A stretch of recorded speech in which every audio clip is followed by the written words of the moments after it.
All those who are holding tickets outside will get in as fast as they can. I'm speaking not to you, ladies and gentlemen, but I'm speaking to the crowd on the outside, who seem to be standing rather reluctant to come in, and we're going to start this very soon. The era of classic Hollywood has typically encompassed films from the 1910s to the 1960s. As we move farther from these years, and add on the subsequent great films that would follow, the term classic Hollywood changes. It can now include many films from my childhood and beyond, because we are seeing the landscape of cinema change rapidly. As far as Best Picture winners, it is really a much smaller group than expected when it comes to inner circle or popular classic Hollywood films that actually won the top prize. This builds on the main question of this podcast. What makes a Best Picture film the Best Picture? Box office glamour is certainly up there, but it's also the story, a narrative that is entertaining and brings you deep into its world and is a common thread of the list of classic Hollywood Best Picture winners. So when we look at iconic films that have won Best Picture, as I said, it's a very small group, and I'll read it off really quickly. And this is what I guess I deemed it. This is my list of what I think is iconic classic films that won Best Picture, and so that includes Gone with the Wind, Casablanca, Ben-Hur, West Side Story, Lawrence of Arabia, The Sound of Music, The Godfather and The Godfather Part 2, Rocky, Schindler's List, Forrest Gump, Titanic, and The Lord of the Rings, The Return of the King. And that one came out in 2003. So that's why, we're saying that the list is ever expanding, because as the years go on, we add on these, younger generations are going to call old Hollywood, but to us at our age aren't old Hollywood. So, John, when you think of classic Hollywood and specifically those films that have won Best Picture, is there a common thing that stands out to you about them? Is there something that you gravitate towards to, or that maybe the audience gravitates towards to when you see those films? I always think a lot of the times is a romantic subplot, or at least the romance kind of being central or integral to the story. I mean, you can look at Gone with the Wind and Casablanca, West Side Story, obviously, and The Sound of Music. A lot of them are like love stories that are kind of fueled around another genre, like Rocky of a sports movie, but that's really just a love story. Forrest Gump, again, that's kind of like a biopic about someone who doesn't really exist, but really it's a love story. Titanic, historical event, it's really a love story. Same with Gone with the Wind as well. It's really just a story wrapped around a woman trying to find herself, but a love story between her and another man. So I always thought about that. You've seen like iconic images on the poster of like a man and a woman coming together, about to embrace that kiss, like we see in Casablanca's poster, Gone with the Wind's poster, with West Side Story as well. So that always comes to commonality with me as well. I mean, it's funny reading this list here, just because I think about modern Oscars as well, and how we've had the dips and ups and downs with box office, where the box office winner and head of the box office is usually no longer the case of being in the front lead, or even sometimes being nominated for Best Picture. So I know in the 90s we saw like that indie kind of movement where so many indie films were so popular and they were being nominated and even winning. But I feel like it's ebb and flowed a little bit. But when we think of these classic films, I feel like they're all in very much the top 1 to maybe 3 in the box office of that year. So do you think there's is that still something that we can like address them together with box office and being like a classic film moving forward? I know it's hard to say now with like the past 5 years or even 10 years, but what do you think about that? I think it's like a hard thing to judge because of like inflation and the way, and especially ticket prices are just through the roof, so that you're going to get, those Marvel movies, the superhero movies, the big action movies are going to top the box office. So we have lost that what would be, I guess, a classic film also being a top box office hit. We've lost a little bit of that, but it's always been there, and it's something that is certainly interesting to track through time. Just one, because the numbers are ever changing. You can clearly see where the number changes, and it also makes you kind of amazed about how much money these films did take in. For a movie like The Sound of Music was the number 1 at the box office, and it took $72 million home. Still a lot of money, but then you look at Titanic in '97, and that took home almost $2 billion home. So it's like, it's one of those weird things that I think that now we're entering to, which is like people who love big box office movies wish that Oscars would recognize them. Then also there are people who are big Oscar fans that are like, don't recognize those movies because they're only money grabbers. And when I look at that list of the classic movies that have won Best Picture, you know, I would hate to think of them as just money grabbers because they really pull at my interest and my intrigue. And I just would hate to think of it as just like a money grabber. It's more than just that because it's a compliment to, you know, the art form of filmmaking. Yeah, it definitely is. I mean, having a film that's universally praised, that people want to see it, let alone see it over and over and over again, raising that box office, that's a huge feat. I mean, you want someone to see your film as much as possible. You want as much as the world to see your film as possible. But honestly, seeing this list just kind of makes me sad at the current state of the box office now, how just awful it's been due to COVID and other elements, people not wanting to go out, people not wanting to leave their home at all because it's easy and accessible to see films directly via streaming. So, I mean, I'm looking at this list and I just don't think we're ever going to see a film like Forrest Gump, Schindler's List, Rocky, even The Godfather, and obviously going back, Sound of Music and West Side Story. I don't think we're going to ever see a time where like that kind of film is going to be in the top 5, let alone even top 10 maybe. I just think it's so dominated by intellectual properties and brands, and I love comic book movies, but it just sucks that that we're losing the cinematic experience of like these smaller films and films that people just aren't really going to see at all, let alone in theaters. So that kind of bums me out, kind of seeing this list, because there's so many films in here that I just don't think will ever be even seen in theaters, or films like them that are made today. So yeah, it's kind of left me in struggling with it. Well, it's interesting you make that point, and because there have been right now 93 movies to win Best Picture, and I listed off 10 of them, so you still have another 80 films that aren't the iconic films that are, I wouldn't call them all indies, but they're just like smaller, you know, studio films or just smaller films that aren't the big box office successes. But they also don't get recognized as classic Hollywood films, even though they win Best Pictures. So it's like a thing that just goes back and forth in just my own head of how we should appreciate these films. And I just think we should appreciate all films for what they are, except for a select few. You know, those few that are out there. That we've talked about in the past 15 movies. Yeah. But regardless, it's very interesting to talk about classic Hollywood and then also talk about Best Picture winners because they don't actually match up.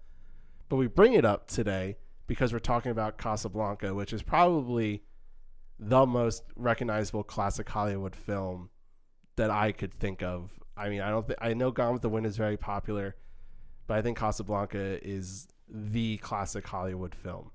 So, John, is Casablanca worthy of the Best Picture award of 1943?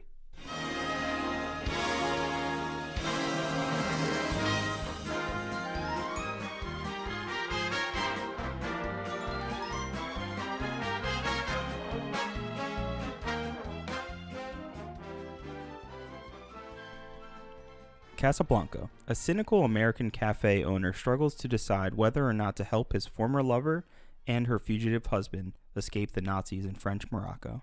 In December 1941, American Rick Blaine owns a nightclub and gambling den in Casablanca. Rick's Café Américain attracts a mixed clientele, including Vichy, French, and German officials, refugees desperate to reach the neutral United States, and those who prey on them. Although Rick professes to be neutral in all matters, he ran guns to Ethiopia during the Second Italo-Ethiopian War and fought on the Republican side in the Spanish Civil War. Petty crook Ugart boasts to Rick of letters of transit obtained by murdering 2 German couriers. The papers allow the bearers to travel freely around German-occupied Europe and to neutral Portugal. They are priceless to the refugees stranded in Casablanca. Ugart plans to sell them at the club and persuades Rick to hold them. Before he can meet his contact, Ugart is arrested by the local police under the command of Captain Louis Renault, the unabashedly corrupt prefect of police. Ugart dies in custody without revealing that he entrusted the letters to Rick. Then, the reason for Rick's cynical nature, former lover, Ilsa Lund, enters his establishment. Spotting Rick's friend and house pianist, Sam, Elsa asks him to play as time goes by. Rick storms over, furious that Sam disobeyed his order to never perform that song, and is stunned to see Elsa. She's accompanied by her husband, Victor Laszlo, a renowned fugitive Czech resistant leader. They need the letters to escape to America to continue his work. Major Strasser has come to Casablanca to thwart him, though. When Laszlo makes inquiries, Ferrari, an underworld figure and Rick's friendly business rival, divulges his suspicion that Rick has the letters. Privately, Rick refuses to sell at any price, telling Laszlo to ask his wife the reason. They are interrupted when Strasser leads a group of officers in singing The Watch on the Rhine. Laszlo orders the house band to play La Marseillaise. When the band looks at Rick, he nods his head. Laszlo starts singing alone at first, then the patriotic fever grips the crowd, and everyone joins in, drowning out the Germans. Strasser demands Renault close the club, which he does on the pretext of suddenly discovering there's a gambling on the premises. Elsa confronts Rick in the deserted cafe. When he refuses to give her the letters, she threatens him with a gun, but then confesses that she still loves him.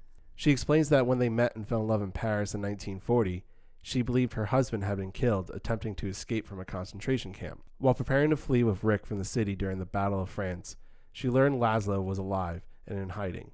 She left Rick without explanation to nurse her sick husband. Rick's bitterness dissolves. He agrees to help, letting her believe she will stay with him when Laszlo leaves. When Laszlo unexpectedly shows up, having narrowly escaped a police raid on a resistance meeting, Rick has waiter Carl spirit Elsa away. Laszlo, aware of Rick's love for Elsa, tries to persuade him to use the letters to take her to safety. When the police arrest Laszlo on a trumped-up charge, Rick persuades Renault to release him by promising to set him for a much more serious crime, possessions of the letters. To allay Renault's suspicions, Rick explains that he and Elsa will be leaving for America. When Renault tries to arrest Laszlo as arranged, Rick forces him at gunpoint to assist in their escape. At the last moment, Rick makes Elsa board the plane to Lisbon with Laszlo, telling her that she would regret it. If that plane leaves the ground and you're not with him, you'll regret it. Maybe not today, maybe not tomorrow, but soon and for the rest of your life. But what about us? We'll always have Paris. We didn't have, we lost it until you came to Casablanca. We got it back last night. When I said I would never leave you. And you never will. But I've got a job to do, too. Where I'm going, you can't follow. What I've got to do, you can't be any part of. Ilsa, I'm no good at being noble, but it doesn't take much to see that the problems of three little people don't amount to a hill of beans in this crazy world. Someday you'll understand that. Now. He's looking at you, kid. Strasser, tipped off by Renault, drives up alone. Rick shoots him when he tries to intervene. As the police arrive, Renault pauses, then orders them to round up the usual suspects. He suggests to Rick that they join the Free French in Brazzaville. As they walk away into the fog, Rick says, "Louis, I think this is the beginning of a beautiful friendship." Casablanca starred Humphrey Bogart as Rick Blaine, Ingrid Bergman as Elsa Lund, Paul Henreid as Victor Laszlo, Claude Rains as Captain Louis Renault, Conrad Veidt as Major Henrik Strasser, Sidney Greenstreet as Signor Ferrari, Peter Lorre as Ugarte, and Dooley Wilson as Sam. Casablanca was directed by Michael Curtiz. Screenplay by Julius J. Epstein, Philip G. Epstein, Howard Koch, based on the play by Murray Burnett and Joan Allison, and uncredited writer Casey Robinson. Casablanca was produced by Hal B. Wallace and executive produced by Jack L. Warner. Music by Max Steiner. Cinematography by Arthur Edison. Film editing by Owen Marks. Art direction by Carl Jules Wall. Set direction by George James Hopkins. And costume design by Ori Kelly. Well, John, here's to looking at you, kid. Whatever that means. Do you know what that means? Because we kind of talked. You want to jump off like that? Yeah, Okay. I kind of want to jump off because it was said 4 times in the film. It's one of the most famous lines of the entire film. And I still don't get what that line is supposed to mean. Here's looking at you, kid. Grammatically makes no sense. What is he looking at and what's here too? Like, I read that it was first heard or seen like I think it might have been like a Broadway show in the 30s or something like that, or maybe it was a film.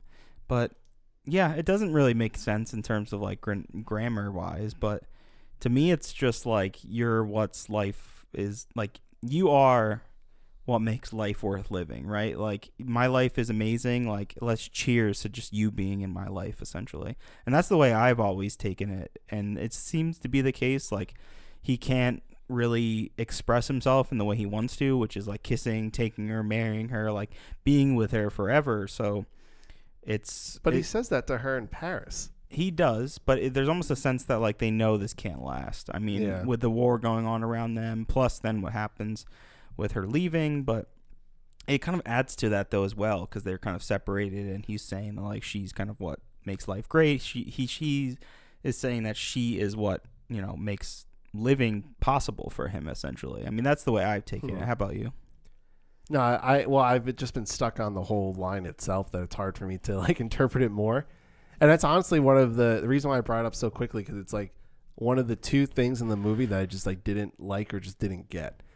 Oh, you didn't like it, really? Oh yeah, I just think it's like a weird line. I never really like, here's looking at you, kid, because I get it as like a cheering, like cheers, like here's to looking at you, like, okay, a little creepy that you just want to look at her, but then he says it a few more times and he says at the end when they're not cheering, and it's just like, here's to looking at you, kid, as they're about to leave, and he's like, what are we cheering about? We're supposed to be sad. I'm like crying at the end of this because like they're not going to be together. Yeah.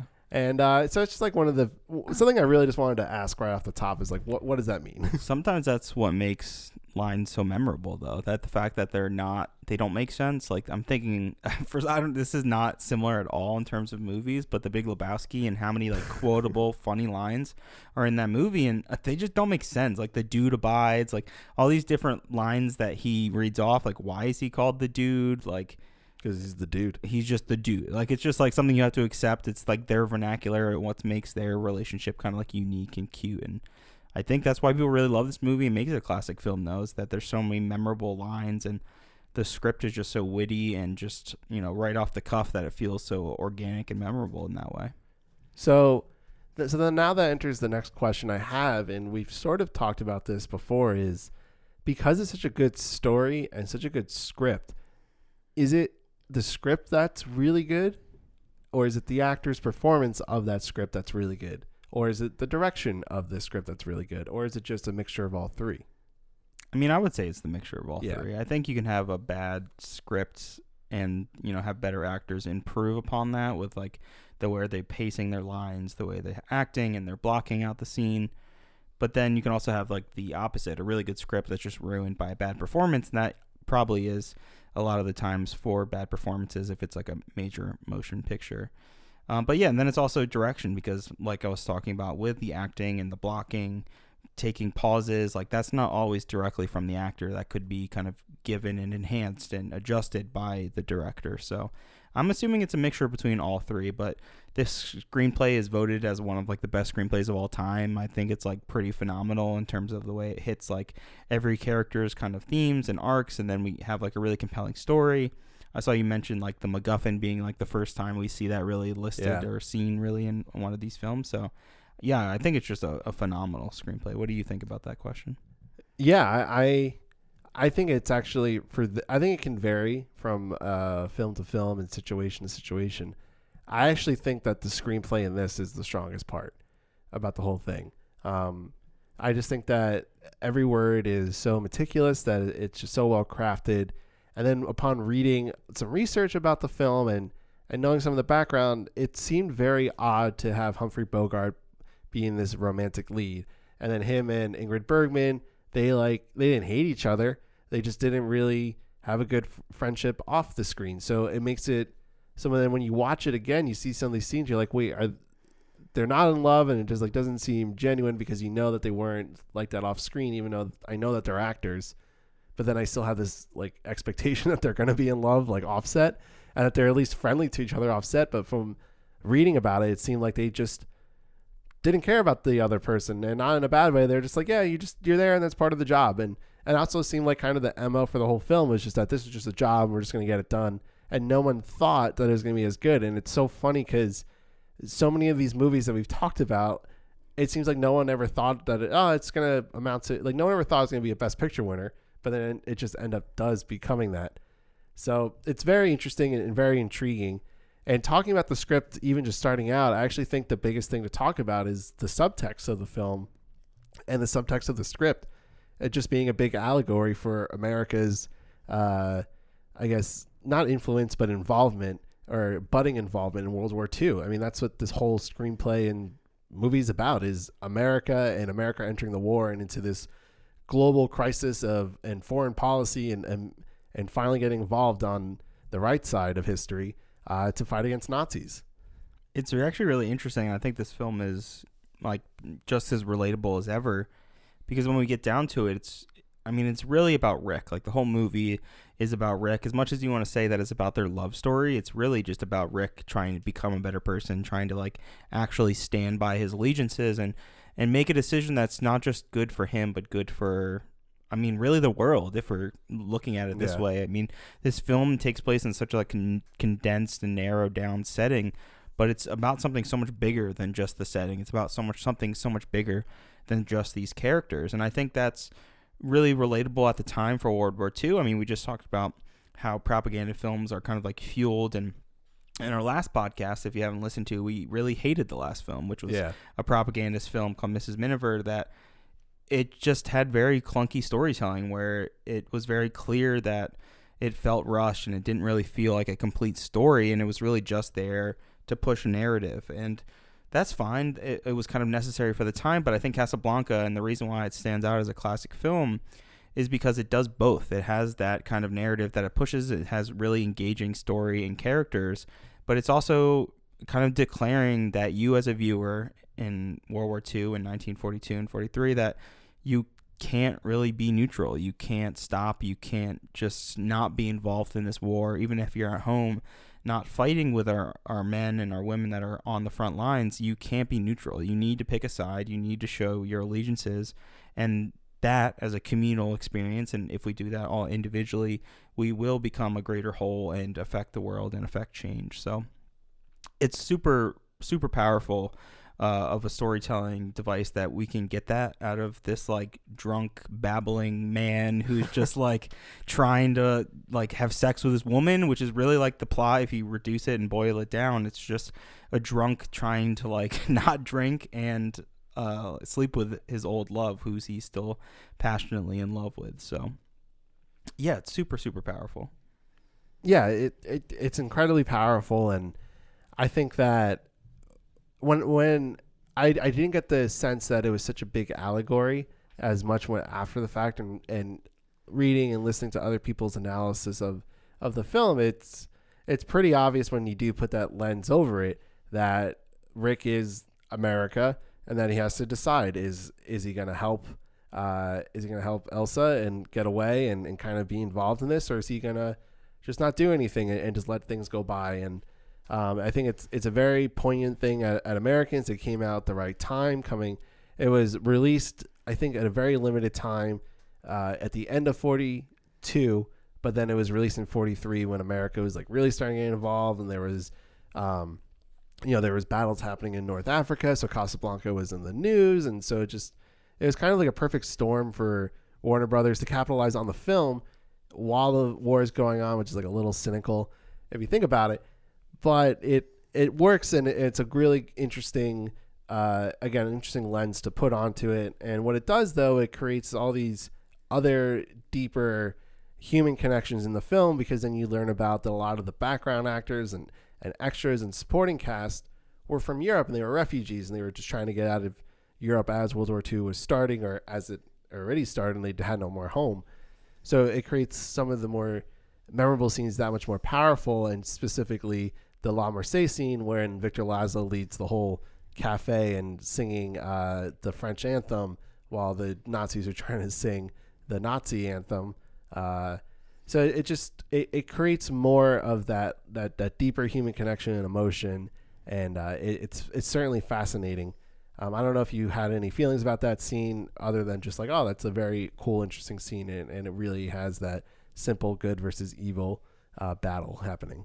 Yeah, I mean, it's really great, and it's really subtle, which I think this film has a lot of subtlety to it, and it's not just your standard Nazis that you're kind of used to seeing. It's not this like brass mean guy who's just going to like shoot you on demand. I mean, there is some of those elements and some of that, but it's played much more subtly as we have like the two kind of music kind of clashing, and one, the French anthem kind of like overcoming of the German one. So I love that scene. I mean, I read that like it was actual refugees that were actually on the set, and that made it really emotional. People were actually crying, and it was kind of being filmed during this kind of point in time that it just plays hand in hand with the actual fiction that you're making. So it's really stunning. I mean, it's not, you don't see films like this where it's so tied into the time of the year and the exact time frame of the war as it's happening. We definitely haven't seen that in a long time. Maybe we could go back to like the 70s, maybe with like Vietnam. Maybe there's a couple Vietnam films that are kind of engrossed in the same history while they're making the film. And the fact that it's so broad and compelling in that way, where the themes could be looked at as characters could be individual countries. I mean, that's fascinating. That's super cool. And that's, I'm sure, I don't want to bring it up because I'm sure you could go on and on about it, but I know a lot of people look at like Lord of the Rings in the same way, as like certain characters being a representation of the Nazis and it being about World War II. So it's cool to see that. I wonder if that kind of came from some classic film that R.R. Tolkien, but we don't have to go down that. We don't have to go down that rabbit hole. I just want to say that it would really just be World War One. Yes, it's World War One. Yeah, you're the Lord of the Rings guy. Yeah, I'm not gonna. We'll save that. We'll save that whole conversation. But anyway, yeah. So it's so fascinating. And then what it does set up is that it creates this whole other subplot of the film, and again, like subtext of the film, where it's about these background characters who are just trying to get out of Casablanca, that they're trying to escape, and they're trying to get on this plane, and the plane becomes its own motif about flying away and getting out and being free of this land that is desolate except for this one city in the desert. And it's certainly really good. And so let's kind of just like jump into the film, even though we already did, but let's jump into it a little bit more chronologically. So we get into the intro of the film. We get a lot of these great quick cuts and action of all these people in Casablanca. You know, we get little bits of dialogue here and there to understand, like, oh, that person's from this country, or that person's from that, or that person's trying to escape, or that person's a pickpocketer, and so on and so forth. And then what it does, it then leads into the Rick's Cafe, and it becomes more of that, except now it's a little bit of a seedier place. There's drinking, there's gambling, smoking, girls and men just like trying to do what humans do, I guess. And it adds again more to that human context. And so then we enter Rick's, and it's like this really fun place. We see Sam playing the piano, and then we get this wonderful entrance of Humphrey Bogart where he has his head down playing chess. Apparently he was a very great chess player, so he loved playing chess. And we get to see this huge this huge Hollywood star in this supposed romantic movie, which is just incredibly interesting. And it's really cool that we're finally seeing, but we're seeing actors starting to branch out and break out of their archetypes. And I just thought the whole first 20 minutes is so fast paced, gets you right into the movie. You know what's going on, you know which characters are where, and that's not even, and the love story hasn't even started by that point. Already you're so fascinated and interested by it. I would say that it's probably one of the best openings that we've seen yet. Yeah. Not only is it such a great opening scene, and it takes a while. I think it's almost 10 minutes until we see Humphrey Bogart, and he's also just in a great casting choice because he's in this love story, right? But it's a love story that it's not just you slowly build and see their love develop. It's like this previous history that we've had between this couple, and we don't know what that history is, and it's teasing at it. And yes, we have this introduction to Rick, but we're who is Rick? How does he own this place? He's American. How did he end up here? The film asks so many questions while it's still giving you a lot of information. It's telling you that these papers are missing, that Nazis have been killed. It's showing you how kind of seedy and Casablanca is, and it's setting it up perfectly with people being robbed, people being murdered. It's just building up this perfect setting for our film, and the film doesn't really want to leave until the very end, and it's kind of perfect in the way it sets it up because it's coming in, planes are coming in, people are dying, and then it brings us to Rick, who he's the center. He's the center force of this bar. And I saw you, or when we first actually spoke about this, you said how it was so much like the cantina in the original Star Wars. Yeah. And it was so funny because I also wrote that in my notes that it's so identical. I mean, it doesn't really look like it per se. I think you could see some inspiration in the way it looks, but it's just, this is one of the most diverse films I think we've seen yet. Not in terms of its main characters, because there's very little diversity, if at all, other than Sam. Yeah. Yeah, and as our main leads, but in terms of like background actors and people all throughout the scenes that aren't leading characters, it's very diverse. Probably because we had actual refugees on the set playing extras. So it does feel like that, where it's like a bunch of different characters that are in the background. Everyone has their own little world and their own life, and you just want to stay in this cafe or this bar. You just want to like have a drink yourself. It's very inviting and seedy. Yeah, I mean, we actually, for the most part, we're in the cafe for the entire film. There's very little set changes, if any at all. And yeah, bring up the whole the Mos Eisley Cantina thing or place from Star Wars. Again, like we talked about with Mutiny on the Bounty and how Captain Bligh was like Darth Vader. This has to have been a huge influence for Spielberg. I was actually watching, not Spielberg, for Lucas, and I was watching a Spielberg video, that's why I said that, of him talking about Casablanca and just the influence and how revered he felt about this. And that's why we, in the cold open, we talk about classic Hollywood films, because it's so hard to not acknowledge that a film like Casablanca could influence Star Wars, but it's true and it's there. And when you think about a character like Signor Ferrari, it's like Jabba the Hutt. It's so specific and it works, and you can't, and it's so easy just to see the similarities. And I truly appreciate it more, and it makes me love Lucas's own work because he's able to recognize and make homage to the old classics, and it's just this great big circle of film. Makes you just love movies more, honestly. Oh, yeah. And when you like know certain details about a film that kind of connects to another film, it makes you love film as a medium even more, because it's like, wow, like this amazing creator stood on this creator's shoulders to get to this point, where it's like the film can be drastically different, but you could see those nuances that they've like plucked out and brought that style or brought that character into their world and made it unique in their own way. And I just love that. That's why I love movies so much. And another, if we're talking about like references or kind of later on references to this movie, I think we see a lot of that in Temple of Doom, the second Indiana Jones film, where he's wearing the classic white suit that Rick wears. They have the opening at the Obi-Wan Cafe, is very much like this restaurant in the beginning of that film. And it's also, he's very similar to Humphrey Bogart in the way Harrison Ford has like previous lovers, and they don't really tell you much, and it's slowly like brought out by their dialogue slowly over time. And he has the same kind of stubborn stoicness of Humphrey Bogart, and how brass he is, and how just like maybe he wouldn't be the best to hang out with, but you like want to hear all the stories that he has. Yeah, just trying to think of Humphrey Bogart as Han Solo is pretty fascinating. Oh yeah, I could totally see it in another world, right? Yeah, I could definitely see it. And yeah, it just sets up the whole world like so well when you introduced into his cafe. And so we continue, on throughout the film in the beginning, and we get to see more of Rick and how he works the club and his cafe, and just how the gambling works. And so then we're just waiting. We're waiting for the next thing to happen. And what happens is that Ingrid Bergman's character, Ilsa Lund, comes into the cafe, and you wouldn't know anything yet except for Sam, the piano player, is the one to make the first recognition of like, oh, we have to know who this person is, because he sees her and his eyes go wide. And, and then immediately she asks for Sam to come over to play music. And he's like, you shouldn't be here. He's like, she's asking for Rick, and he's like, Rick's not here, because Sam is really protective of Rick and making sure that Rick is going to be okay. And then she asks to play As Time Goes By.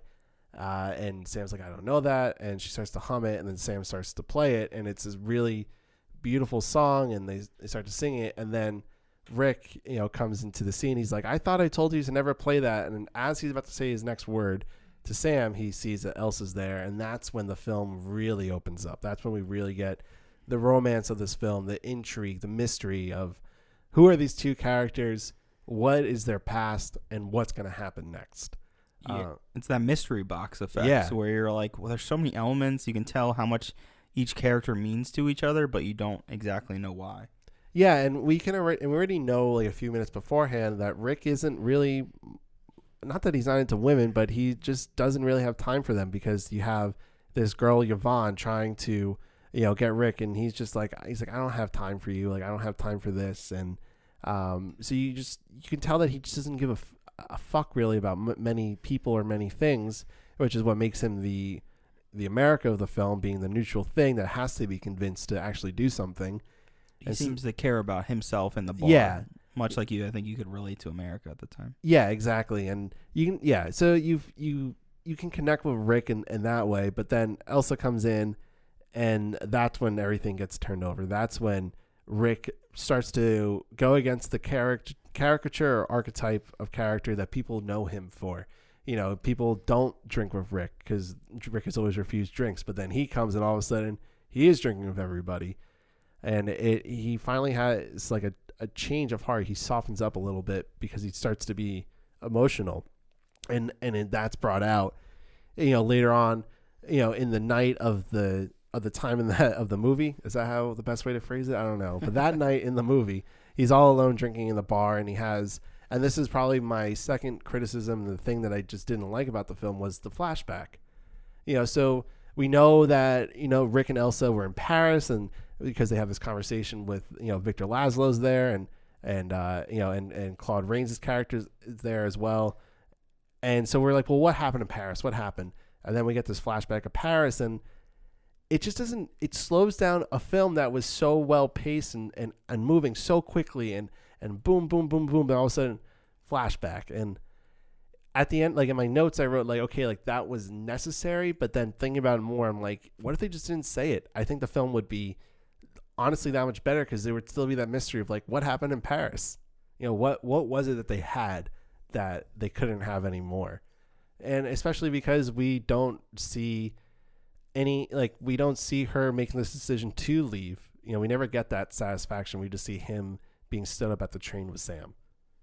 Yeah, those are great points. I mean, I definitely agree with you that it's probably the biggest fault in the film, simply because I just don't think it's necessary. And it's probably maybe like 10 minutes that you're in that flashback, and maybe it's not even that long. No, it's not that long, but it slows down what was already being built up. So it's built up, and the film's like pretty short. I mean, it's an hour and 40 minutes, but it really didn't need it, because like we were saying, that kind of mystery box, and it's allowing the plot to slowly unfold, and it makes you kind of engage more into the story because you're asking more questions. You're like, want to know their relationship. You want to know how they had the falling out or what happened. So when you actually are given that and they show you that, can never be as satisfying as what you see. In the same way that when you read a book, you can never see those exact representations when that book is adapted onto film. Like, there is something so magical about having characters talk about their history and their past, but without actually revealing that. And maybe you can reveal certain things through dialogue, and I think that this film really does that. It's just that the backstory in the flashback, it doesn't add enough. It shows that she left him, that they were really in love, but it's more jarring and takes you out of the film, I think, than anything else throughout it. And even more so, we're like so centered around the bar. All of the shots for the most part have been like interiors where we're stuck inside, and then we get like a shot where they're driving, and they're using that like backdrop or green screen that you would see nowadays, where it's just like, so it takes you so out of the movie, where you're like, oh man, this feels like an entirely different film. Like, whoa. So visually it's jarring, and then also you can feel it emotionally. It's jarring, where you're like, okay, they just kind of fell in love, that's it, and she left. I'm like, okay, that's why he's like this. I didn't really need that. Yeah, it wasn't necessary, and it still leaves you in the same place of how is this going to be resolved. And it's actually interesting too, because we love the script, and there's so many great memorable lines, and this like sequence is, well, really the flashback sequence holds some of the most memorable lines of the entire film. So right before they even get into the flashback, it's just Rick and Sam in the cafe by themselves. Rick is drinking. Sam refuses to leave. Sam is trying to actually get Rick just to leave Casablanca and forget about Elsa for a few days, and just to being a good friend that he is. But Rick is, he's being very defiant. He wants Sam to play as time goes by. And he gives the line, which is, if she can stand it, I can. Play it. Which people, they like to think of it as play it again, Sam. Everyone always remembers that. I don't know where that even comes from. I read that it could have came from like an SNL skit, I think. Well, there's been like spoofs of it. Yeah, there was what are their names? Shoot, I'm blanking on. The Marx Brothers, I think, did like a film that was like spoofing this entirely, like 2 or 3 years after. That sounds right. I think it's that like cultural digest of fiction where you kind of like digest it and spit it back out to your friends and it kind of sticks. Yeah, so it's like over time people kept thinking it's played against Sam, but it's really, if she can stand it, I can play it. And what she says too is play it once, Sam, for old time's sake. But then the other important lines that kind of come from this in the flashback, we get the first "Here's looking at you, kid." We also get a great line from Elsa, which is, "With the whole world crumbling, we picked this time to fall in love." And then right before she actually leaves Rick, as she's like, okay, like we're going to meet at the train station, she goes, "Kiss me as if it was the last time." And that's just like one of those memorable lines that always, stands out. And so then we come back out of it and, Rick is still distraught and he gives another great line, which is, "Of all the gin joints in all the towns and all the worlds, she walks into mine." And it's just like that kind of dialogue that I actually really like, that now he's not just saying that, that why does she have to come here? He specifically quotes it as like, in this town, in the world, in my gin joint, that she has to come into mine. And I just really like that specificity. I can't even speak sometimes, but regardless, it's that kind of writing that I truly like, and is that, it was based off of unproduced play, but it's just also really well written and also really well acted, and goes into that whole dichotomy again and question that I always have. But but the film goes on. Were there any like scenes in between, like from this point on to really the end of the film, because it's so short, that like really stands out from the film, at least for you? I think the scene where she kind of confronts them, where they have their kind of like kiss and reunion, that's really compelling, because not only do we see a like femme fatale like become that kind of iconic figure pulling a gun on Rick, it's just like, wow, like this. Not only do the papers mean a lot for Laszlo. I mean, we haven't spoken too much about Laszlo. We can talk about him as well, played by Paul Henreid. But I love that scene just because we're getting some of those like iconic connections to that flashback. We're slowly seeing like where their relationship's coming, and we're seeing Rick still being that kind of like defiant figure who refuses to let his guard down, but it's slowly breaking. And I think it's that scene where it kind of like finally breaks him another notch down. And I know you really love that scene as well, where she comes to confront Rick. Yeah, I really like it because it's such a heightened emotional scene. I actually pulled up the script itself just to like kind of read some lines. Elsa says to him, "You want to feel sorry for yourself, don't you? With so much at stake, all you can think of is your own feelings. One woman has hurt you, and you take revenge on the rest of the world. You're a coward and a weakling." And that is a great kind of line to point at Rick, and again, like a pointing at America, like you're the weak one, you're the coward that just won't join in because you're hurt by one person's actions. And it's that, and I actually think it's like that line specifically that makes Rick, has that moment in his head where he's like, at the end, I gotta help her. Like I have to do something to help her. She's the one who has to get out. It's not about me. It's about her. And then she like turns and points a gun at him because he refuses to give the papers or the letters to him. And he goes, "Go ahead and shoot. You'll be doing me a favor." He's like so distraught and so depressed because of what she did.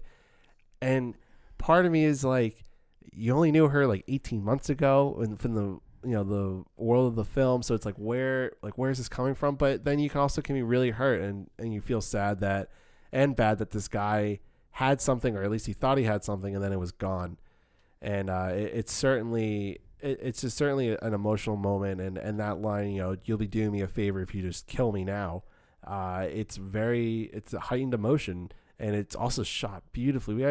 We haven't talked about Laszlo. We haven't talked about how beautiful this film looks and Michael Curtiz's like direction of it. But let's start actually with Laszlo first, because he fits into this romantic triangle, and part of the whole thriller of it is because he's not the guy that you hate. You don't hate Laszlo because he's with Ilsa.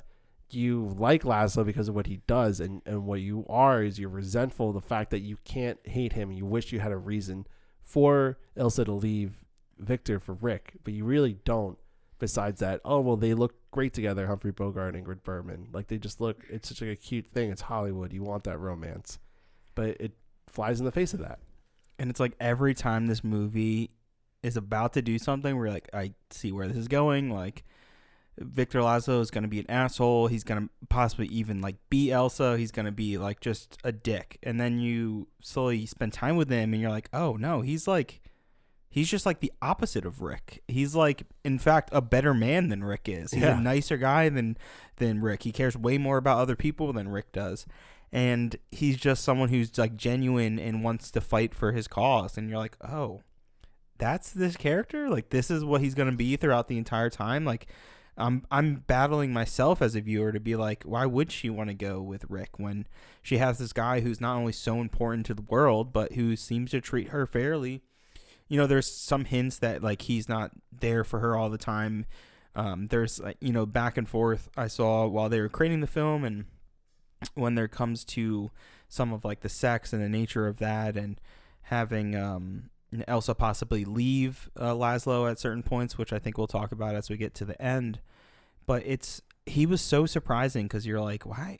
How is this the character? I'm like so shocked that he would just so be focused on his work, and then he becomes so much a part of the plot that it's not like your classic love triangle where they're like battling out at each other, like they're insulting each other. Like, it's almost like Rick and Elsa are kind of separated in their love story, not trying to involve him because he's too big. He's too important to even like bring them into their stupid love affair because it's not even worth it. One, she's married to him. Two, because he's got way more on his mind, essentially not trying to be killed by the Germans and try to get out of Casablanca peacefully. But he's so integral to the plot, and so are the papers. And we talked a little bit about a MacGuffin. And for anyone who doesn't know, a MacGuffin is like essentially using a specific object in the world of the film, and that being the central point of the plot, right? Trying to obtain that, trying to get it back, you know, being able to use this one sole object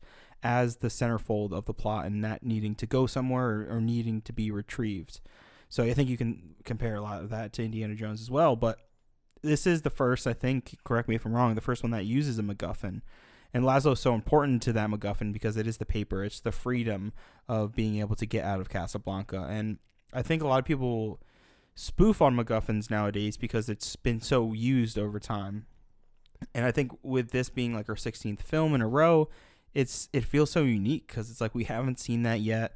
A lot of them have been about true stories, depicting lives, depicting war, depicting love, and they haven't really focused on a pivotal plot that revolves around an object. But I think it works so well in this because the object isn't just papers. It's freedom, essentially. Yeah. It's signifying something way beyond just a signal object can be. And Laszlo is so important to that I'm like shocked that the film got made in this way because it just feels like it shouldn't be. And I think when we get to the MPAA kind of stuff towards the end and with sexuality, it kind of makes sense because the film was kind of almost forced to become this. To have Elsa not leave Laszlo because a married woman can't leave her husband, which is like a very important thing for the MPAA. So yeah, I mean, he was so like genuine and kind as a character in his performance that I enjoyed him every time he was on screen. He was very like suave and also very handsome guy. Yeah, he's a handsome guy, but I also do have to say that he doesn't do like too much in the film. There's like a few background. It's like a few key scenes he has with Rick. But yeah, he's like he is this genuine person. He does throw himself into like fighting for the world, which is like what I imagine why Elsa would be in love with him. And at the same time, she thought he was dead, and she thought she didn't have a husband anymore, and so that's why she was with Rick. And then she sticks to her vows and her duty to Victor, which is why she goes back to him when she finds out that he is alive. I mean, I also read that was an addition made, like a line that had to be added because the MPAA refused to let a woman essentially cheat on her husband in a film. So they had to add that line to make it seem that she thought he was dead, to therefore be the relationship with Rick to be acceptable. Yeah, for it to actually work on screen, which is just so bizarre. It's weird how the movie's structured by like all these changes. Yeah, 100%. So yeah, Victor becomes this like integral part, and then the MacGuffin is thrown in there. It actually makes me think of like the Maltese Falcon. I know you haven't seen it, so I don't want to. It's like same kind of cast and crew almost. Yeah, right? It's the same. Yeah, it has Humphrey Bogart, Peter Lorre, and Sidney Greenstreet all, coming back, Sidney Greenstreet and Laurie kind of like take a seat back in Casablanca versus the Maltese Falcon. But yeah, it was like this whole object that the whole movie is based around, and it's not really used much. Like in Casablanca, you see the papers at the beginning, and as soon as he hides it, you really don't see him again until the end when he pulls them out at the airport, and he's like, here, put put Victor Laszlo and Elsa's name on here. They're the ones that are going to get out. So it becomes this like really interesting love triangle and love story, but then it's backdropped by this beautiful looking film and set and just design of it. And that's all to the director, Michael Curtiz, who is, Hungarian born, and he came to America at a young age. His family lived through the Russian Revolution, and they were just trying to get out of Eastern Europe. And he finally was able to come here after. Actually, never mind. He was actually in Hungary and worked a little bit as a director, and then he came over, and he became so successful. He was revered by the studios just because he was able to work on these films, do it efficiently, and do it right. And it wasn't shit. He always put out really good quality work. And it's funny because we also don't think of him as this like iconic director, because when we think about Capra, we spent so much time talking about Capra and how important Capra films were, especially as an immigrant and building up this whole thing. Well, Curtiz was the same exact thing almost, and we just don't really talk about him, but yet he makes a film that is so quintessential to World War II and talking about America's involvement that it would only feel like an American film or an American filmmaker can make it, but it's a Hungarian-born person who makes it. And what I really loved about him and his whole direction of the film is the way that it advances, that we actually do see a change in shots. We do see an advancement in the technology of filmmaking. There's so many complex movements within the film. The lighting design is incredible. The costumes, I know you love the costumes in this film a lot. And it's just all so well detailed, and apparently Curtiz was like that. He was such a detail-oriented person, especially in pre-production, so that as soon as he got into it and making the film, it was quick, and they just got into it. And before like the 40s, he was making like 6 films a year, which is just incredible for any person to do that. But he just really knew how to have his own style and how to really hone into that to tell a really good story. Yeah, I think it's the nuance and the subtlety of throughout the entire film and all the details that really make it what it is. The style of the camera work. When a lot of people watch a movie that has a lot of dialogue, even if it's really witty and entertaining and sometimes really hilarious in this film, it can be boring for people. It can be slow if it's just a static shot of 2 characters talking. That's not really interesting, even though if what the characters are saying are interesting, is interesting. But with what he does here, like we have such awesome like camera movements with like these cool dolly-ins, the characters kind of revealing, especially when Rick and Elsa first meet for the first time. There's that like kind of like push in close up that they have of both of their faces. It's like kind of mimicked with both characters, and it impacts you because you like see the transformation of not only their face but with the camera. It comes perfectly in connection. But yeah, I saw that Curtiz, he really loved set locations and like really diving deep when it was like a physical location. He would like want to see every single detail would go down alleyways because he wanted to see like everything about the space, not only to use it in the film but to know and bring that like authenticity from that space or the people that are being used. And I think you could look at that as the refugees as well, using actual refugees in the film, knowing what it'll bring. Probably it makes that singing moment with the French Revolution song, like it makes that much more powerful because those performances probably play way more realistically than they wouldn't. And yeah, you mentioned the costumes, such amazing costumes here. I mean, it's so diverse because of how many different types of people are in the bar. So everyone has all sorts of different costumes, like with the fezzes on the head. You have the Nazi uniforms. You have the French military uniforms. You have like the iconic classic white suit that he wears with like the white flower. Like amazing, beautiful imagery that I think is stuck with cinema throughout its entire time. I mean, it's hard not to see like a classic white suit and not think of Humphrey Bogart now. It really is. And anything Ingrid Bergman wears, I mean, she's absolutely gorgeous, but anything she wears, she has such funny, crazy hats throughout the movie, some crazy scarves, like everything is just so well detailed and beautiful. And you can tell she's kind of like a more of a elite aristocrat who's kind of like above the military life and the low life that Rick lives. And there's that kind of like dichotomy between their relationship as well. Rick is seen a little bit lower than she would probably, especially with Laszlo by her side. So all of those details, like even just the costumes, add so much to the film. And seeing the iconic ending scene with all the rain and the trench coat and all of Humphrey Bogart's or Rick's fedoras and cool hats that he wears, it's just awesome. I loved all the costumes in the film. You would wear a fedora like that? If I had a cool trench coat like that with it, yeah. Yeah. I guess if I had a cool trench coat too with that, I would definitely wear it. But yeah, I just love Kersey's direction. I'm a huge sucker for good lighting design, and the lighting in this movie is so fucking good. You know, they have all these, deep pools of shadow, then, the contrasting light. There's so many things that give off shadows, like all these like blinds and window shades. You have the constant movement of the searchlight circling Casablanca, so it's always moving in the background. It's always watching. You always know that something is there in the background that instills the fear in the characters. And even someone pointed out that they did like specific lighting for each characters. You had like the contrasting light on Rick's face. Sometimes his face was in half shadow and half light. It plays with that film. It's a film noir motif, but it plays with like his split decision of like what to do. Elsa is always soft lighting, soft focus. They use a lot of lights to, put it in her eyes and make it sparkle.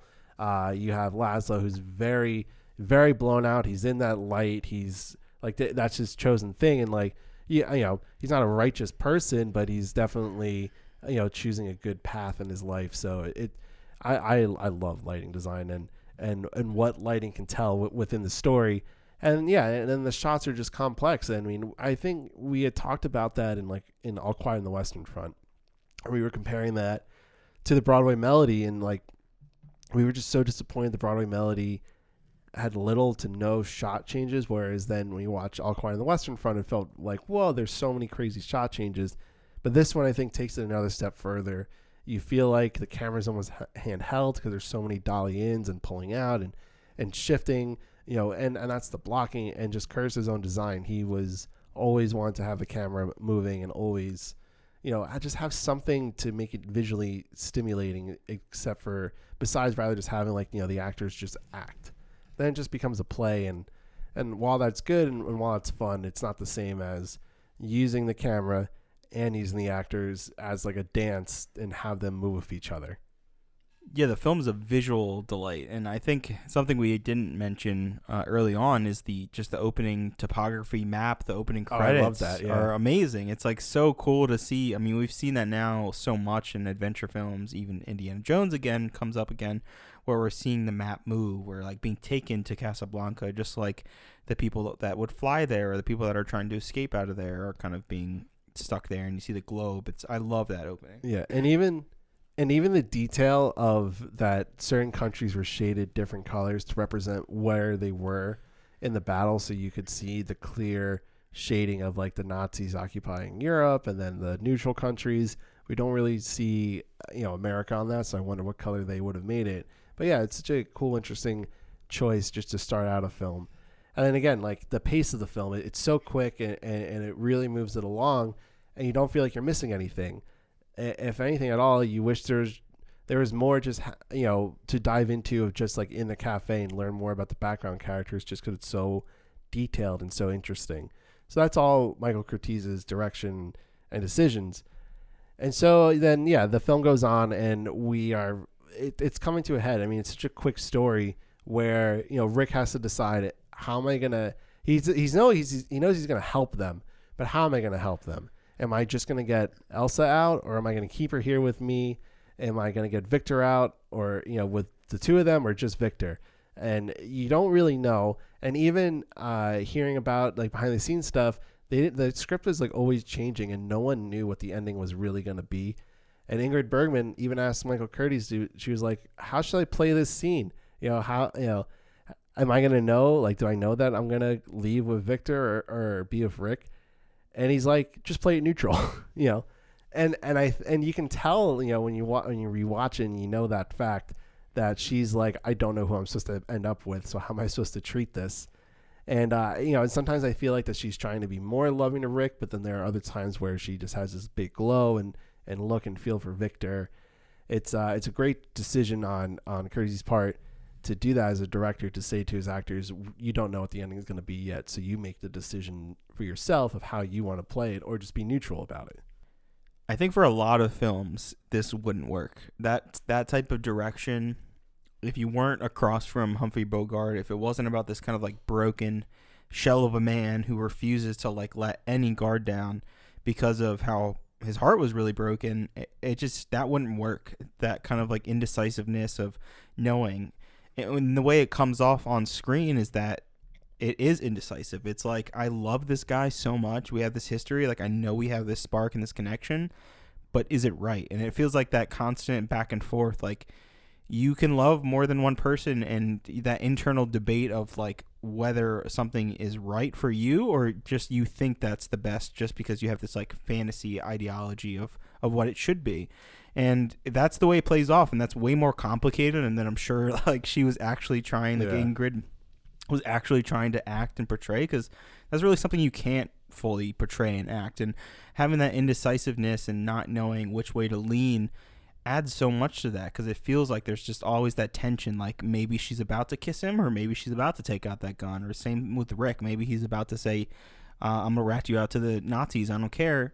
Maybe I will give you a kiss and bring you and keep you in Casablanca safe. So it keeps you on the outside as a viewer, and that's so compelling, because you constantly have to guess. You constantly have to like stare into these characters' eyes and think for yourself, what's the best decision for Rick?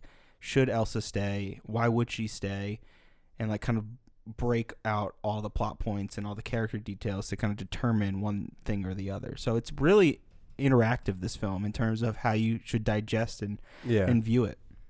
And it's, it's Rick's decision and realization. And I sort of touched upon it before, that Elsa has this duty towards Victor, and she's married to him, and she values that a lot too. And I think that's what ultimately tips him just to say, okay, I'm going to help you out. And she even has a line in there that she asks Rick just to figure it out for all of us. This is where she says, I have it. I don't know what is right any longer. You have to think for both of us, for all of us.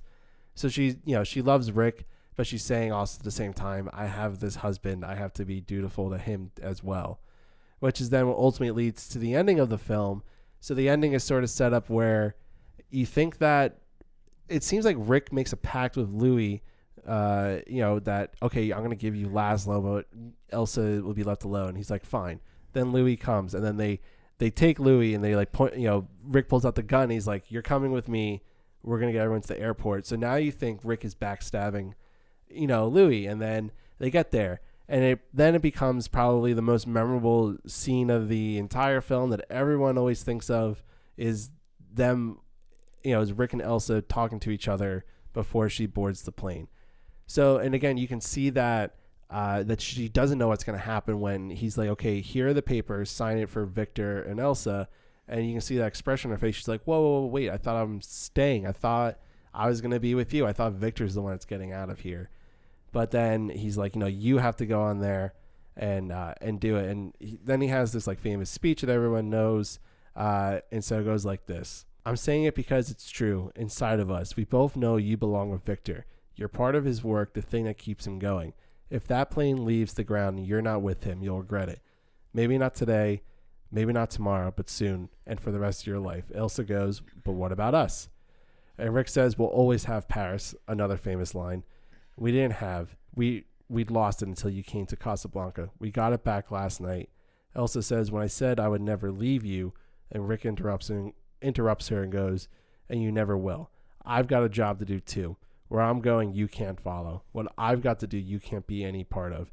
Elsa, I'm no good at being noble, but it doesn't take much to see that the problems of three little people don't amount to a hill of beans in this crazy world. Someday you'll understand that. Now, here's looking at you, kid. So another here's looking at you, kid. I actually think the best line of it is that it doesn't take much to see that problems of three little people don't amount to a hill of beans in this crazy world. Because again, it's Rick, and I guess America is saying that's like what the problems that we have inside and like personally within us is not as important as like this bigger world issue of what's going on. And then Elsa gets on that plane with Victor, and then they fly away to Lisbon. Major Strasser comes because he was tipped off by Louis, and then they shoot Strasser, and Louis, covers up for Rick, and it's the beginning of that beautiful friendship. And then that's Casablanca, and it's so quick and it just ends right there, and you're like, that was amazing. I am so, you're feeling just so many emotions. You wish Elsa didn't leave. You're like happy that she got out. You're happy that Rick's okay. You're happy they sort of beat the Nazis, but then you're like, okay, well, what's next? And like, if it was today, we would get a trilogy definitely out of this thing. Yeah, definitely. We would definitely get it where Elsa comes back to Rick in the second movie, and then, then we don't know what will happen in the third movie, and that's when they defeat the Nazis. And but I'm really glad that this is really just a standalone story, and that it just ends, and there's kind of a mystery of like we don't know what's left, but it's a perfect little ending to just a quick little romance, and just drops you right in and pulls you right out, and that's it. Yeah, it was kind of a shocking end for me, where I'm like, wait, what? Well, did you know that he wasn't going to end up with Elsa? No, not at all. Like, so you thought, like, when you would see those scenes, stills like, and images yeah, from he was it, looking at UK, do you think that they're going to end up together? Yes, that's what it seems like, and that's what my perception would be, and that's what I think this movie subverts so many expectations, and especially seeing the past 15 movies, seeing some of the cliches when it comes to like romantic relationships throughout these films. I just expected that so much. Like, Laszlo's going to get killed. I don't think Rick would go that far as to killing him. I know in the script at one point that was a possibility, but it really shocked me. I'm like, wow, he's just letting them go. And it was like the more I sat on that decision and that kind of ideology, it made me kind of like pin everything together, where it's like, this is the best thing for his character. This is him fully realizing what he needs to do, and how much this decision will actually impact not just their lives, but everyone's lives of the whole world, possibly, because of how strong Laszlo is as an ally for the war. Yeah, it's the closure that they needed. He needed that. He needed to have that closure. Did he need to maybe slam the door in her face? Maybe that is like a way for him, that he needed to just say, like, you got to go. Like, I can't have you in my life. I like to think that maybe he's just understanding, and that he's like, you have your thing to do, and what we had was special, but clearly she wants to respect the duty she has to Victor, and he's going to respect that too. And it makes it that much more beautiful, because they're not leaving. They're leaving because of duty, and they're allowing their love just to be there and just be a part of their lives. To always be a thing, yeah. Like, they'll always have Paris. It's that beautiful little line, which again adds to how great the screenplay is, because just saying that we'll always have Paris is there's so many things said with 3-4 little words. It's true, and I find it so interesting that kind of some of those final lines where he's saying, like, it was lost, like, we didn't have that. And it's because from Rick's point of view, he thought she left him, and that she didn't want him, that part of their relationship, maybe the things she was saying, it was just a lie, that, it was just a fling in the moment, and then they could just move on. But to him, it was something so much deeper. And for her, it was something really deep, and they had that really deep connection. But she just couldn't express her that way because she had to leave all of a sudden, it seemed, not making the train with him. So the fact that he says that like her coming back, it's like kind of healed that wound that he had in his heart. And it's now allowing him to move forward in life, not just with women, but in life, being someone who can stand by his decisions, someone who doesn't have to just kind of like float around, and he can do his job, he can run his bar, but he knows that he can do something bigger in life, and he has a bigger meaning in life, which is so powerful. I mean, I think anyone can relate to that in a movie, wanting and hoping that their life means something beyond just another person, or beyond just one person having a funny story. Like, it has more of a meaning and affects the world more than you could ever think of. So it's really, really powerful. I'm getting choked up just talking about it. But I wanted to also talk some of the backstory and some of the MPAA kind of interference, where they, in a way, help the film. And I think there's probably some films, maybe even Psycho, you could say, that interference and forcing them to make certain decisions, I think drastically improved the film. So we talked a little bit about when she was in the flashback in Paris, she couldn't outright be cheating on Laszlo, so she thought he was dead. that is a decision that they were forced to do due to the motion picture production code, because they couldn't portray a woman leaving her husband for another man. And then we have other different changes, where we had to reduce sex and that sexual nature. And I think for some people at the time, there wasn't enough like sex and enough of that direct, not just nudity, but enough of that sexuality of like making out and kissing. It's really like one kiss that they share together, other than like the flashback stuff. But I think introducing more sex, it hurts their relationship in a way, and it makes their relationship feel more just about each other and each other's bodies than it does emotionally. And then of course we have the end where there's this decision to make, and not knowing the actual ending, not knowing the full story as a viewer, I'm like, well, this is a happy ending. He has to have the happy ending, and that's going with her. And sometimes not all happy endings are 100% happy for the character to have that full arc, to have that full meaningful change in their life. And it is a happy ending for Rick and for Elsa, because they have that moment in their life forever, and she can also go and influence the world, and he can also go and influence the world, and they'll always have that moment together. And by making it that Laszlo gets killed and they go off together, yeah, that would be sweet. That would be nice. That's romantic in a way, but it doesn't play on those themes in the same way that we have here. I think we would lose a lot of that kind of relation to World War II and how Rick could be seen as America. It loses those elements, and it loses this complete arc that he could have. I mean, just being able to reconnect and fall in love, it feels cheaper than what we have here. And because they wouldn't let her do that, they wouldn't let him kill him at the very end and Laszlo and take their spot, it put the film and the screenplay in a position that only enhanced it, which is really interesting. I feel like we talk a lot about how it kind of ruins films and it just stops creators from doing what they need to do. But in a weird way, this like may have made this film a classic film because of these changes. Yeah, that's certainly an interesting way to put it. I think I'm okay with that. Rick and Elsa didn't end up together, and if that's the result of because Joseph Breen was like, we can't have anything sexualized or any more romance or anything beyond just like a single kiss. If that's the result, then I'm okay with that decision. There are other decisions I don't agree with, but this one I'm okay with. I think that it just makes the story that much better. And like I wish that people did that more. Even today, like I think that I wish people were more critical on themselves for just making a movie and including sex, not just to include it, but like to actually advance the story. There are some things that are just so unnecessarily sexualized that it just takes away from it. It makes you feel uncomfortable. It doesn't really make sense for the film. But for this, it works. It ends up working. Clearly, there's a precedent for it for any filmmakers out there listening that you don't have to be overtly sexual for it to work. It's great when it's done right, but it's not great when it's just used just to be used. And so I weirdly siding with the MPAA on this.